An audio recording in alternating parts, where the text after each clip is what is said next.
Aku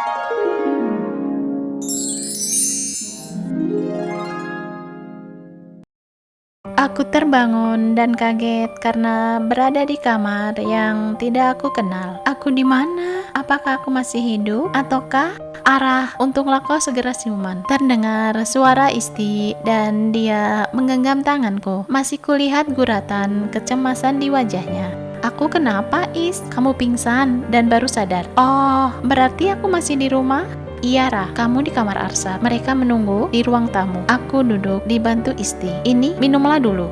Rah, Isti berbisik di telingaku. Arsat tadi yang membopongmu ke sini. Dia cemas tahu. Aku hanya diam saja. Is, yuk kita pulang. Kamu yakin sudah lebih baik? Aku mengangguk. Ketika hendak turun dari ranjang, Inaya masuk. Kak, sudah siuman? Alhamdulillah. Kak, ada Pak Mantri. Tadi Mas Arsat memanggil Pak Mantri untuk memeriksa kakak. Aku diam saja, hanya melihat Inaya dengan heran. Heran karena sejak tadi dia memanggilku kakak. Gak usah, aku baik-baik saja. Is, bantu aku jalan. Isti langsung memapaku. Tapi ke arah, aku gak kenapa-napa kok, cuma butuh istirahat saja. Kami tetap melangkah dengan aku dirangkul Isti. Inaya mengikuti kami di belakang.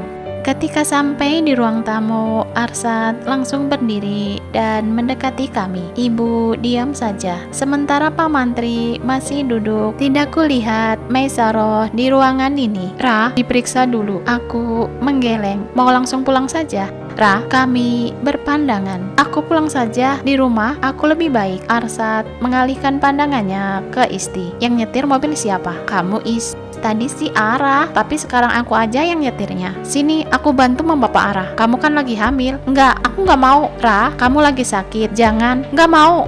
Aku saja yang memapa ke arah. Inaya dari belakang langsung menggantikan posisi Isti dan memapaku. Aku diam saja. Isti mengikuti kami dari belakang. Kulirik botol yang masih bertengger di buffet tersebut. Ah, anak itu. Aku mengingat sesuatu. Aku masuk mobil. Isti berjalan memutar menuju kemudi. Aku menunduk. Kurasakan Arsat memandangku dari luar mobil. Ia berdiri lurus di sampingku. Isti melajukan mobilnya dan kulihat dari kaca spion Arsat dan Inaya masih berdiri di pinggir jalan. Inaya melambaikan tangannya.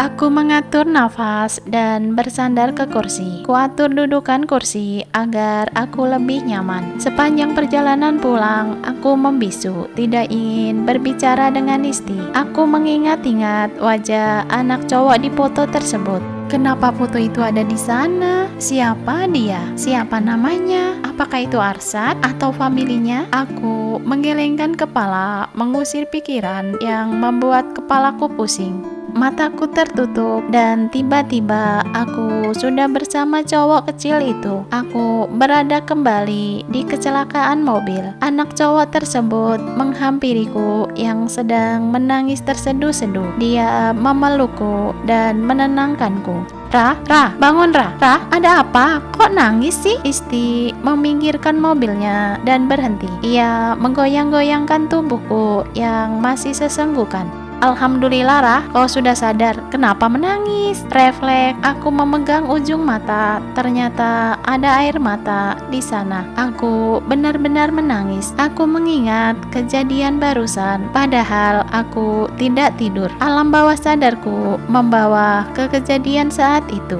Rah, mau istirahat dulu? Enggak, Is. Aku ingin kita cepat sampai di rumah. Oke, tapi kamu? Aku baik-baik saja. Isti langsung melajukan mobilnya. Is, foto yang di buffet itu foto siapa ya? Kamu penasaran, Rah? Aku tahu kok itu foto siapa. Siapa emang? Kamu penasaran banget ya? Is, please deh. Iya ya, kata Inaya, itu foto Arsat waktu kecil. Oh ya? Beneran? Kamu gak salah. Bagaimana mungkin bisa begini? Rah, apanya yang mungkin? Kamu membuatku bingung saja. Sorry Is, aku sendiri masih bingung dan tidak percaya. Aku harus benar-benar mengingat-ingat semua peristiwa yang membuatku pusing itu. Sorry Rah, jika sudah mengingat semuanya, cerita ke aku ya. Aku mengangguk. Sesampainya di rumah, aku beristirahat dan setelah makan malam, aku duduk di ruang tengah memikirkan semuanya. Ra, ada yang kamu pikirkan? Mas Ari mendekatiku yang duduk sendirian. Iya, Mas. Mau cerita? Mas Ari duduk di sampingku sambil tersenyum dan mengelus pucuk kepalaku yang memakai kerudung. Aku bingung harus bagaimana. Di sisi lain, aku masih mencintai Mas Arsad. Tapi di sisi lainnya, aku harus melepas Mas Arsad karena dia sepertinya sudah dekat dengan calonnya, Maisaroh. Dan perlu diingat, aku tidak mendapat restu dari ibu, tapi mereka direstui ibu. Oh gitu, kamu sudah ketemu Maisaroh? Sudah Mas, 2 kali malahan. Ia cantik dan anggun Mas, jilbabnya menjulur ke bawah. Menurut pandanganku, ia sangat cocok bersanding dengan Mas Arsad, pasangan keluarga sakinah yang serasi. Sabarlah, pikirkan matang-matang, terlebih dahulu, baru ambil keputusan. Kalau perlu, sholat istikharah. Oke, Mas Ari menepuk-nepuk kecil pundakku. Iya Mas, Mas Hari hendak pergi, namun aku menahannya. Ada apa lagi Ra? Bisa duduk dulu nggak Mas? Ara pengen nanya.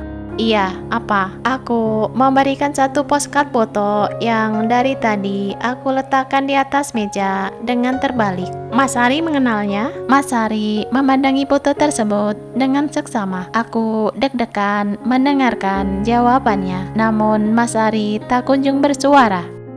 Aku nggak tahu dan nggak kenal dengan foto tersebut, tapi wajahnya mirip seseorang. Nggak tahu Rah. Kalau yang ini, aku menyerahkan foto kedua kepadanya. Mas Ari memperhatikan dan mengingat-ingat sesuatu. Dahinya berkerut dengan tangan kanannya menopang di dagu dan pipinya, sedang tangan kirinya memegang foto. Aha, aku ingat Rah, ini ayahnya Arsad. Aku tersenyum. Mas Ari kok tahu sih? Iyalah Rah, kan Mas Ari pernah ketemu dengan beliau. Oh ya? Kapan?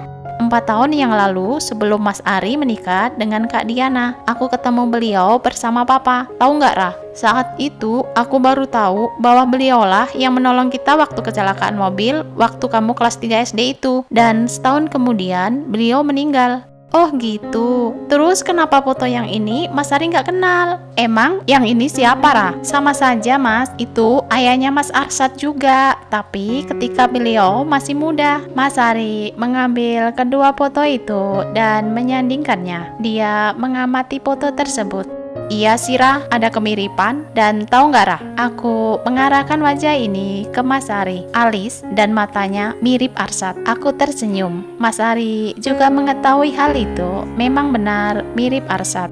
Kalau aku tahunya foto yang muda dan mengenal wajahnya, tapi nggak tahu kalau itu ayah Mas Arsad. Yang aku tahu beliaulah yang menolong kita saat itu.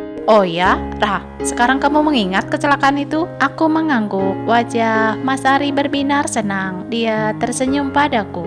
Mas, sesorean ini aku mengingat-ingat sepenggal-sepenggal kejadian yang ada. Aku mencoba untuk merangkainya. Dan alhamdulillah aku kini mengingat semuanya. Aku mengambil nafas sebelum bercerita. Pertama kali melihat foto itu di tempat Paman Hasan, aku menangis dan hampir pingsan. Entah kenapa, aku kembali berada di saat kita kecelakaan. Papa, Mama, dan Mas Ari pingsan semua. Hanya tinggal aku yang menangis sendirian. Papa yang berada di bagian kemudi, kakinya tidak bisa digerakkan karena tergencet kemudi dan ada darah yang mengalir. Mas Ari juga sama. Selain ada darah di kaki, ada darah yang mengalir di kedua tangan yang terkena kaca. Terus kamu tahu Rah, Mama pingsan kenapa? Nggak tahu Mas. Mama pingsan karena kaget mobil yang pengemudinya ugal-ugalan menyerempet kita dan Papa oleng. Mama langsung pingsan. Jantung Mama kan lemah Rah. Aku ingin ke belakang, namun mobil Papa keburu nabrak pohon dan kedua tanganku menutupi wajah ini dari pecahan kaca. Oh iya, saat itu aku menangis sambil menggoyang-goyang badan Mama, jadi nggak lihat ke depan. Terus Rah, aku buka pintu belakang dengan menangis menuju ke jalan raya. Di pinggir jalan, aku berdiri mencari pertolongan dan tetap menangis. Saat itu, aku sangat takut sekali karena takut kalau kalian semua pergi meninggalkanku. Mas Ari memelukku. Selama ini kamu tidak bisa mengingat kecelakaan itu, Rah. Sejak kamu tertidur di kursi tunggu rumah sakit dan dibangunkan perawat untuk pindah ke ruang mama. Wajahmu datar dengan memeluk kotak musik. Seakan-akan kamu tidak mau berpisah dengan kotak musik itu. Aku tersenyum mengingat kotak musik tersebut. Kotak musik yang selalu menemaniku saat aku galau dan sedih. Terus Rah, bagaimana bisa ayah Arsad yang menolong? Lama aku menangis menunggu orang lewat. Mungkin karena daerahnya yang masih sepi dengan pepohonan yang lebat dan sedikit rintik hujan. Bukankah saat itu sudah sore ya, Mas? Mas Ari mengangguk. Terus ada suara motor mendekat. Aku meminta tolong dengan menangis. Seorang bapak dan anaknya yang mengendarai motor berhenti. Mereka memarkirkan motor dan mendekatiku. Aku menunjuk ke arah mobil dan mereka berlari ke sana. Aku masih tetap menangis. Ketahuilah Mas, wajah bapak tersebut, aku mengingatnya. Yang ini Mas, fotonya. Aku menunjuk foto yang sudah ada di atas meja kembali. Dan wajah bocah lelaki tersebut, aku melihatnya hari ini Mas. Fotonya ada di bufet rumah Mas Arsad. Ternyata benar, bocah tersebut adalah Mas Arsad. Rah, akhirnya kamu tahu siapa penolong kita. Iya Mas, aku tahu. Aku juga tahu siapa laki-laki yang pertama kali memelukku. Maksudmu Rah? Setelah itu, bapak tersebut mencari bantuan dan bocah lelaki itu menemaniku. Namun dia hanya diam di dekat mobil, sedang aku masih saja menangis di pinggir jalan. Dia mendekatiku, tapi aku malah menangis semakin kencang. Ketika dia sudah di dekatku, dia hanya mengulurkan tangannya kepadaku, namun aku tetap menangis. Dan akhirnya dia memelukku, menenangkanku agar tidak menangis lagi. Aku yang tadinya diam saja akhirnya merangkulnya dan menyandarkan kepala ini di dadanya sambil sesenggukan. Dia mengelus-ngelus rambutku dan aku berhenti menangis. Aku serasa nyaman saat itu dipelukannya karena kalian semua pingsan dan hanya dia yang menemaniku. Oh Ara, berarti kalian? Mas Ari menggantung kata-katanya. Apa Mas? Enggak Rah, maaf. Jodoh itu sudah diatur oleh Tuhan Yang Maha Esa. Sekarang kalian masih suami istri. Jika kalian berjodoh, kalian akan tetap bersatu. Jika tidak, maka ikhlaskan kepergian Arsad untuk menikah lagi. Aku hanya diam mencerna kata-kata Mas Ari.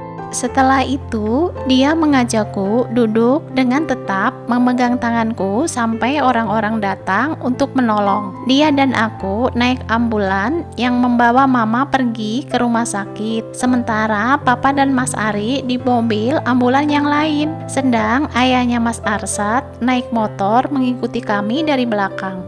Sesampainya di rumah sakit, kami bertiga menunggu di kursi tunggu rumah sakit dengan tanganku masih menggenggam tangan bocah tersebut. Sementara papa, mama, dan Mas Ari diperiksa, aku nggak tahu siapa yang mengurus administrasi saat itu karena aku masih kecil dan nggak ngerti akan hal itu. Iyalah, kamu pasti nggak tahu. Kejadian kecelakaan itu saja kamu baru ingat sekarang. Alhamdulillah, sekarang adikku bisa mengingatnya. Aku dan Mas Ari tersenyum bersama. Kalian ngapain di sini? Sudah malam, yuk tidur. Kak Diana mengagetkan kami. Langkah kakinya menuruni tangga tidak terdengar. Apa karena kita sedang serius bercerita? Aku tersenyum kembali, tapi saat ini tersenyum ke Kak Diana. Yuk Rah, tidur. Kami berdua bangkit dan berjalan mengikuti Kak Diana menapaki tangga menuju lantai 2. Bersambung ke bab selanjutnya.